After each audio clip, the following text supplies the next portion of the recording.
Bonjour à tous, nous voici ensemble de nouveau pour une vidéo du cabinet Landeux Associés, avec aujourd'hui un problème récurrent, faut-il mettre du CIF dans l'eau et l'assainissement au moment où on intercommunalise ses compétences? Enfin, on a intercommunalisé ses compétences.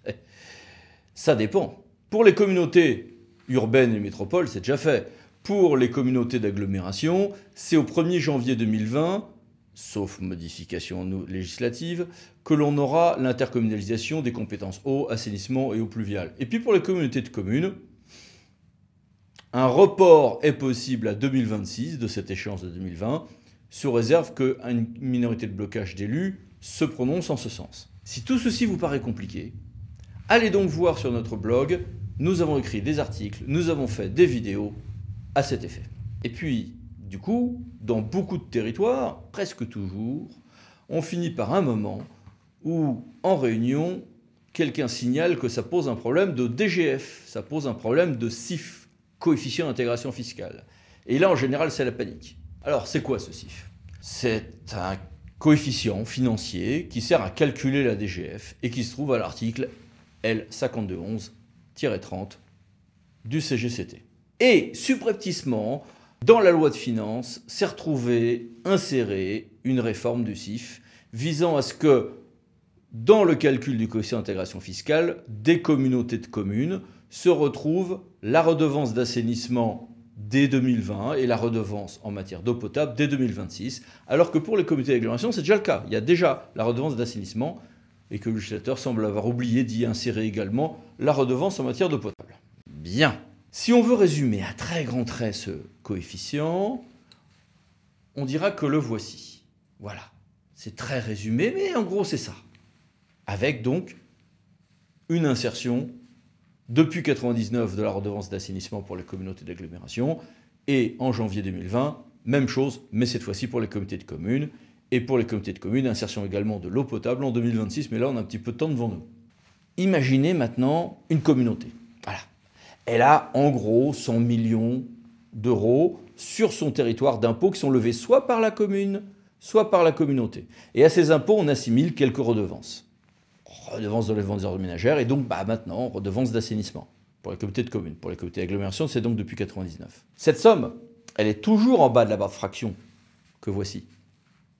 Il y a toujours la redevance d'assainissement qui est prise en compte dans ce calcul sous une immense réserve que j'évoque juste après. Si c'est la communauté qui perçoit ces sommes, la somme, elle est en bas de la barre de fraction, oui, comme toujours, mais aussi en haut de la barre de fraction.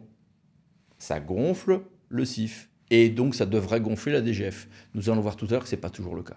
Si la communauté ne prend pas la compétence assainissement, les sommes sont en bas de la barre de fraction, mais elles ne montent pas en haut. Bien. Mais imaginez maintenant que la communauté prenne la compétence, mais veuille siéger dans un syndicat ou tout simplement se trouve à siéger dans un syndicat par représentation-substitution. Eh bien, la somme, elle n'est plus en haut de la barre de fraction. C'est-à-dire la communauté a pris la compétence, mais comme c'est revenu au-dessus, un syndicat encore au-dessus, la somme elle est en bas de la barre de fraction et pas au-dessus. On n'a pas optimisé la DGF. Puis il y a pire que ça.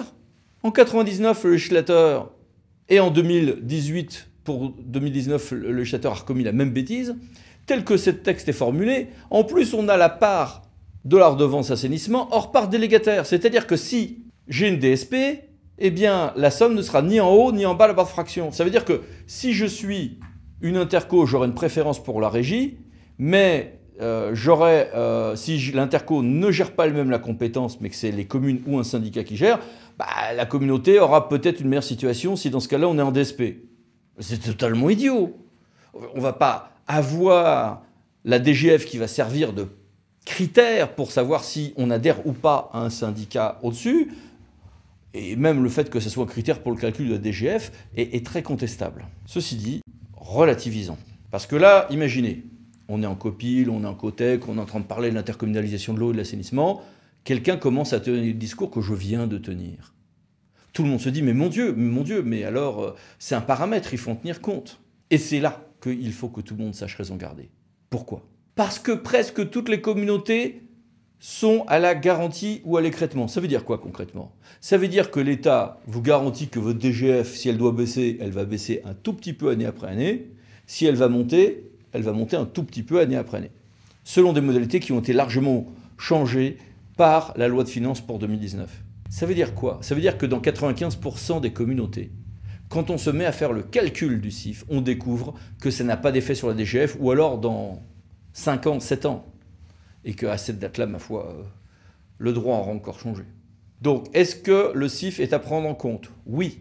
Mais dans 95%, on découvre que finalement, c'est sans effet ni pour l'année 2020, ni pour les 5 ou 6 ans qui suivent, et que donc, tout va bien.